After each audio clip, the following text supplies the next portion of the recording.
Être l'agent de sécurité des membres de la famille royale britannique n'est pas un métier de tout repos. Ceux qui ont pour mission de protéger Charles III, le prince William ou encore son épouse Kate Middleton, doivent se conformer à un certain nombre de règles.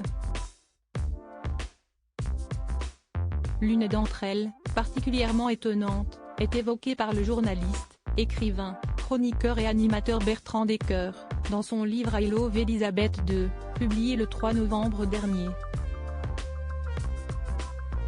Dans cet ouvrage, où les lecteurs pourront redécouvrir de nombreuses anecdotes au sujet de la souveraine décédée le 8 septembre 2022 au château de Balmoral, l'auteur fait allusion à une leçon très particulière inculquée à ses spécialistes de la sécurité, le maniement du parapluie.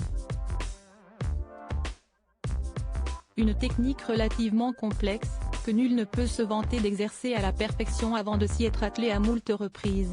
Une technique ardue dans le détail, le but est de parvenir à tenir la poignée du parapluie de la main droite, puis, avec l'aide de la main gauche, de saisir la pointe de l'instrument, détaille Bertrand Decker dans son livre.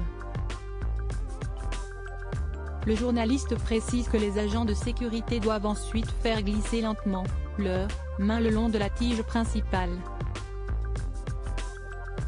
Et cela, sans oublier de tourner la poignée du parapluie dans le sens des aiguilles d'une montre, tout en vérifiant que les plis du tissu sont bien maintenus en place. Nul doute que cette règle n'est pas étrangère à Charles Carson, le majordome de la série à succès Downton Abbey, chargé de régir le domaine et de s'occuper du personnel masculin.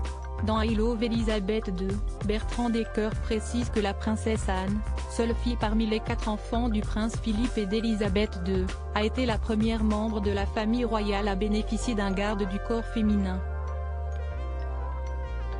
Toutefois, ce sont encore les hommes qui, en grande majorité, exercent ce poste à forte responsabilité. Article écrit en collaboration avec 6 médias Crédit Photo, Dana Press.